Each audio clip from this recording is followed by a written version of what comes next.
Polo is perhaps the oldest team sport. Although the exact origins of the game are unknown, it was probably first played by nomadic warriors over 2,000 years ago. But the first recorded tournament was in 600 BC. While the sport of polo is older than recorded history, we know that its origins are in the inspirational relationship between humans and horses.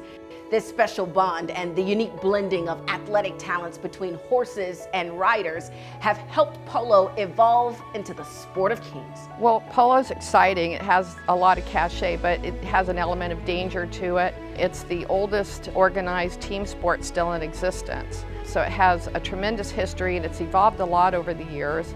And right now you have the best polo players in the world coming into our area to participate. And it really just doesn't get any better than that. Playing polo is getting on a horse and playing a sport with an animal, with a living, breathing being beneath you. And that partnership, that friendship, that loyalty that you need to develop is really something special, and it's really difficult to explain. There's a level of confidence and loyalty that you have in your horse that really makes it a special sport. Polo is a complex sport with its own vast vocabulary. Between the polo lingo, the mixture of languages, and traditional Persian words, it can be difficult to understand what's actually being said. There are a lot of sort of idiomatically unusual words used in polo. There's probably some words I can't say on TV. You know? It's a very intense sport, so there's a whole vocabulary of Spanish curse words that are used in polo that I'm not going to get into. Yeah, there's a lot of words. Line, like the line of the ball, which forms the right of way. There's terms like the knock-in. Man, which is the other player.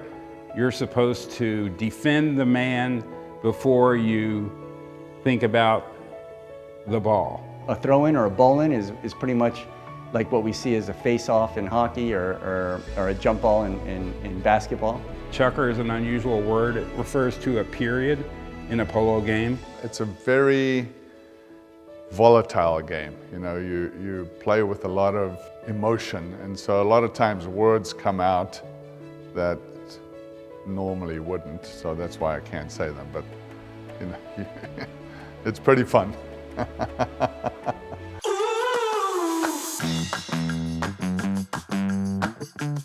Held at the National Polo Center in Wellington, North America's only high-goal polo venue, the International Gay Polo Tournament draws top GPL players and avid spectators from around the globe for a weekend of grand horseplay. Mixing one part serious competition and one part lighthearted party, this event is all about sharing a love for adventure, fun, and the challenging sport of polo.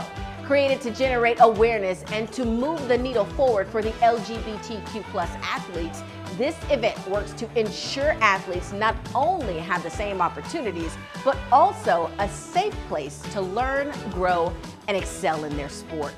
The Gay Polo League works to create an atmosphere that affirms and supports the understanding and acceptance of all individuals, regardless of race, sex, gender, sexual identity, or sexual orientation, and works to promote goodwill and camaraderie in the community.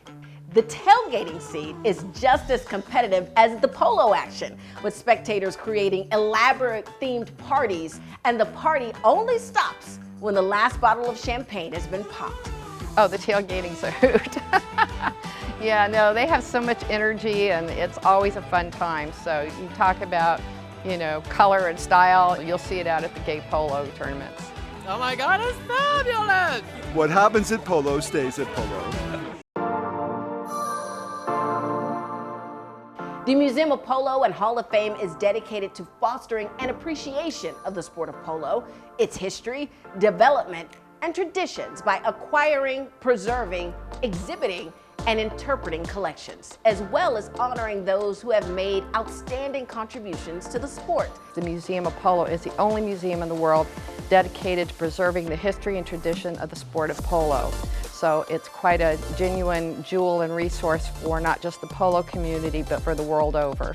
As you look around the exhibit, you can see that there's artwork starting in the late 1800s, more specifically I think about 1887.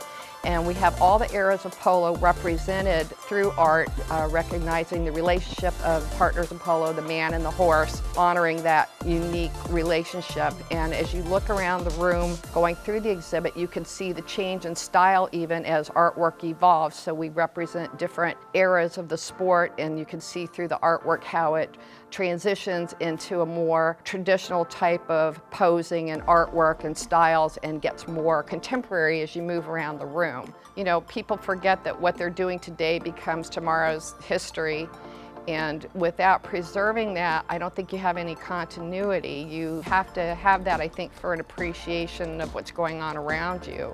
You know, it crosses time, it crosses generations, it crosses race and gender and everything else. I mean, polo is something that is to be celebrated by everybody.